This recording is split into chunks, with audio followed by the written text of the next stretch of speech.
Ang magandang balita ayon kay Mateo. Ikapitong kabanata.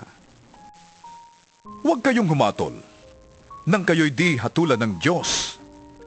Sapagkat hahatulan kayo ayon sa paghatol ninyo sa iba. Susukatin kayo ayon sa panukat ninyo sa iba. Bakit mo nakikita ang puwing sa mata ng iyong kapatid, ngunit hindi mo pansin ang trosong nasa iyong mata? Paano mong masasabi sa iyong kapatid, halika't aalisin ko ang puwing mo, gayong troso ang nasa mata mo? Mapagkunwari, alisin mo muna ang trosong nasa iyong mata, at sa gayon, makakakita kang mabuti at maaalis mo ang puwing ng iyong kapatid. Huwag ninyong ibigay sa aso ang bagay na banal. Baka pagkatapos ay kayo pang balingan nila at sakmalin. Huwag ninyong ihagi sa baboy ang inyong mga perlas, sapagkat yuyurakan lamang nila ang mga yun.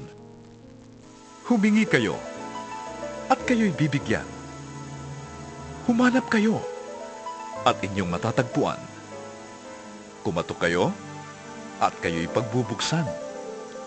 Sapagkat tatanggap ang bawat humihingi. Makakakita ang bawat naghahanap, at pagbubuksan ang bawat kumakatok. Bibigyan ba ninyo ng bato ang inyong anak kapag siya'y humihingi ng tinapay? Bibigyan ba ninyo siya ng ahas kapag siya'y humihingi ng isda? Kung kayong masasama ay marunong magbigay ng mabubuting bagay sa inyong mga anak, gaano pa kaya ang inyong amang nasa langit? Bibigyan niya ng mabubuting bagay ang bawat humihingi sa kanya. Gawin ninyo sa inyong kapwa ang ibig ninyong gawin nila sa inyo. Ito ang buod ng kautusan at ng mga sinulat ng mga propeta. Pumasok kayo sa makipot na pintuan, sapagkat maluwang ang pintuan at malapad ang daang papunta sa kapahamakan, at ito ang dinaraanan ng marami. Ngunit makipot ang pintuan at makitid ang daang papunta sa buhay, at kakaunti ang nagdaraan doon. Mag-ingat kayo sa mga hindi tunay na propeta. Lumalapit sila sa inyo na parang tupa, ngunit ang totoo ay mababangis na asong gubat.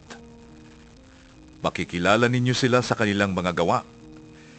Napipitas ba ang ubas sa puno ng dawag o ang igos sa puno ng matitinik na halaman? Mabuti ang bunga ng mabuting puno, subalit masama ang bunga ng masamang puno. Hindi maaaring mamunga ng masama ang mabuting puno, at hindi maaaring mamunga ng mabuti ang masamang puno. Ang bawat punong hindi mabuti ang bunga ay puputulin at itatapon sa apoy. Kaya't makikilala ninyo ang mga hindi tunay na propeta sa kanilang mga gawa. Hindi lahat ng tumatawag sa akin, Panginoon, Panginoon, ay papasok sa kaharian ng langit, kundi ang sumusunod lamang sa kalooban ng aking amang nasa langit.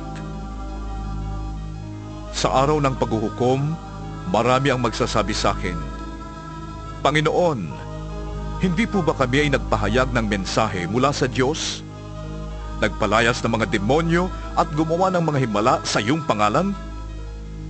Ngunit sasabihin ko sa kanila, hindi ko kayo nakikilala. Lumayo kayo sa akin, mga mahilig gumawa ng masama. Kaya't ang bawat nakikinig at nagsasagawa ng mga aral kong ito ay may tutulad sa isang taong matalino na nagtayo ng kanyang bahay na ang pundasyon ay bato. Umulan ng malakas, bumaha, at binayo ng malakas na hangin ang bahay na yon.